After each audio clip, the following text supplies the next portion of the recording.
Hello everyone. In this video I'd like to talk to you about why I see the move to mobile as a real opportunity for librarians and educators. My name is Nicole Hennig, and you can find out more about me at nicolehennig.com. So why apps in particular? Well, one of the main reasons is that because mobile devices are unique, they aren't just a desktop replacement, but they can enable learning and creativity in many interesting ways. One of the main reasons is that they use a natural user interface, or NUI for short. This is going beyond the old world of graphical user interfaces, which really were kind of abstract, using a mouse and pointers and abstract menus and folders. Instead, we're putting the human front and center and using our natural ways of interacting. For example, touchscreens. With touchscreens, you can touch things on the screen in a similar way as you would when you drag a piece of paper across your desktop in the physical world. There's also visual input using the camera, or speech input, which is getting better these days, so that you don't always have to type everything. All of this makes it so much easier, and it allows us to focus on the content and not get hung up on techie details and troubleshooting like we so many times have done in the old world of desktop computing. Another bit of good news is that it's really making information more accessible for people with special needs. Especially with Apple's operating system, there are many, many features built in for people with all kinds of different abilities and disabilities. If you believe, like I do, that learning is not the product of teaching, but it's the product of the activity of learners, that's a quote by John Holt, then you'll be happy to know that there are many excellent apps for content creation, whether that be in music or art or literature or presentations or writing. Apps aren't just for passive consumption, they really are for interactivity. And also, if you believe that inventing and creating is one of the best ways to learn, you'll be happy to see all of the things that mobile apps can enable with that.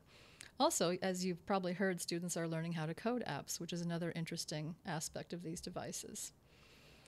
One of my favorite mission statements about libraries is by R. David Lankeys, and he said, "The mission of librarians is to improve society through facilitating knowledge creation in their communities." I really like this because it encompasses both the old and the new.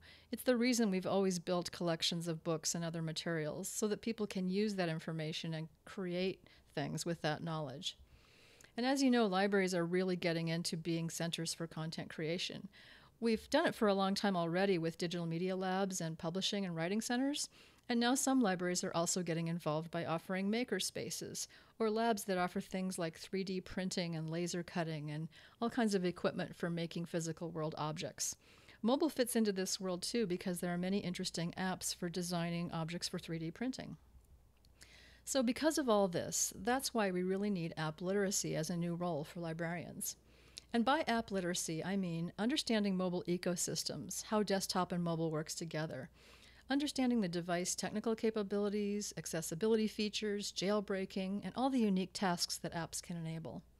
It also means understanding which apps are excellent apps that have been around for a while and are rising to the top as the apps that everyone uses.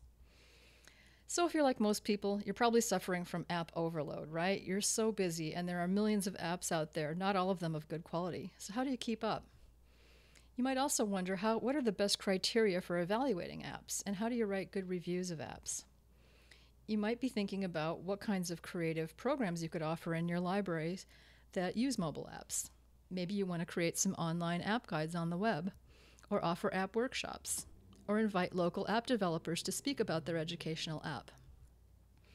Well, one great way to get started with this is to sign up for my Apps for Librarians course, which you can find at appsforlibrarians.com. Here's a quote from one of my recent students. She said, love this app class. I'll never look at any app the same way again. Before the class, I was aware of a few strong mobile apps for certain educational uses. After this class, I'm convinced that mobile devices are the future of educational technology." Now, I've seen many of my students go on to offer their own workshops and to become like an app expert for their community. And this course is very broad. It covers many different apps so that you can really get a sense of what all the possibilities are. I'll have some other courses later that go in depth with one or two apps, but this course is very broad and covers many apps. So I'd like to say again that I really see the move to mobile as a good thing because these natural user interfaces are making it easier for both the old and the young, people with all different kinds of abilities, to access, use, and create information. And libraries are really getting into facilitating creation with their users. And we've always been into providing access to all. As librarians, we've always been passionate about providing access to everyone, and we can still do this in the world of mobile apps. So when you become app literate, you really can serve your community and become their go-to expert on mobile apps. You can really gain influence, and you can design innovative programs and services that use mobile apps, and you'll become known as the mobile app expert. This can really help you in the future of designing your own career as well.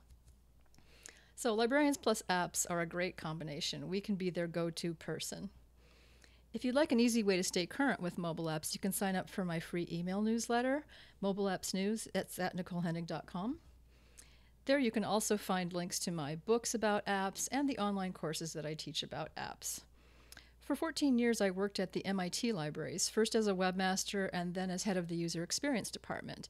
And in 2013, I left to start my own business helping librarians and educators use the best mobile technologies. So I invite you to sign up for one of my courses and visit me on my website, NicoleHennig.com. The classes are always really fun, and I enjoy meeting all of you from all over the world. I've had students from many countries and many time zones. So I hope you will join me, and thanks very much for watching this video.